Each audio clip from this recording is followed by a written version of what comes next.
is Jenna. I'm the park naturalist here at Bear Branch Nature Center and Hashawha Environmental Center. And we are here in front of our aviary today to give you a little spiel about some of our awesome birds that we have here. Now, we have all of these birds under multiple different permits through DNR and U.S. Fish and Wildlife and the USDA, and they are all living with us because they cannot be returned back into the wild for multiple reasons.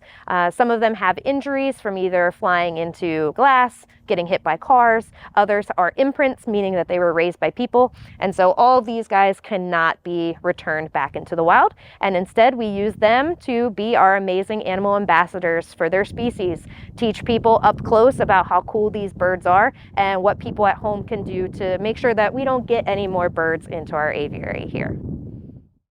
He sometimes just gets a little more worked up. He was hit by a car, and so his one eye is permanently dilated, and so the light actually bothers him more. Being an owl, one, you're coming out at nighttime anyway a little bit more, but the brightness, that's why we always try whenever we bring him out to keep him in the shade or keep him in a more dimly lit room so that we don't have to worry about that. But yeah, basically he's just doing that panting behavior, just saying, hey, I'm a little stressed, what's going on? So usually when they start doing that, we're like, okay, you're soon done, you're ready to go back.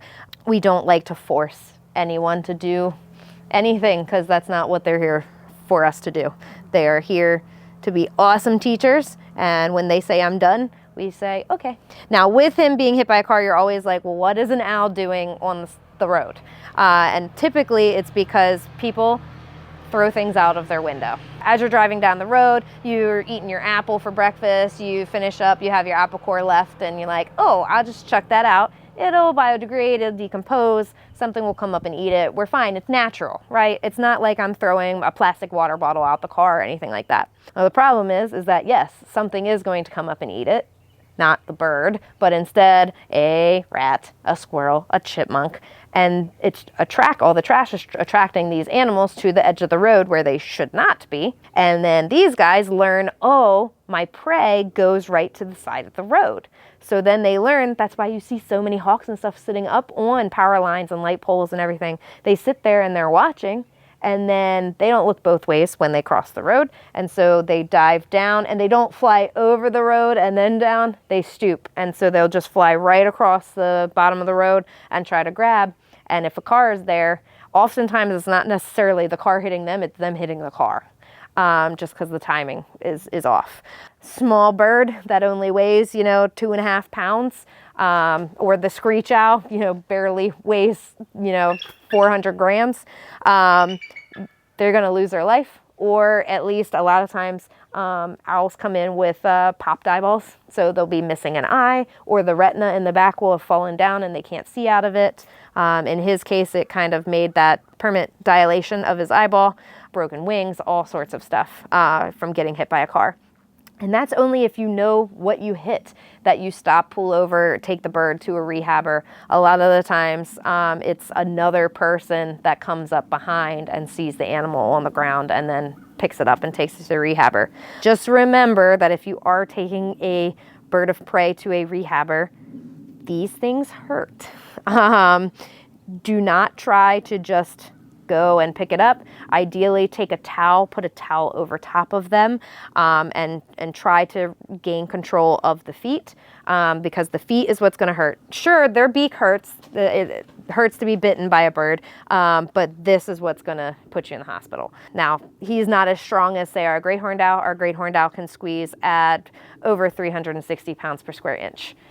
A strong person, about 10 pounds per square inch. So imagine that grabbing onto you. The good thing is usually when an animal is injured or hurt, they can do one of two things. Either they will be very relaxed because they're just like given up and you can really quickly grab them, put them in a box. Other times, because they're injured, now they need to defend themselves more, and so they can be even more just aggressive and riled up because they're afraid that you're going to hurt them more. But if you can get them safely into a box, close the box up, don't keep peeking at the animal, no matter what animal it is. Even if you find a baby squirrel in your yard, don't keep peeking at it. Just close the box and take it to your local wildlife rehabilitator. We at Bear Branch are not a licensed rehabilitator.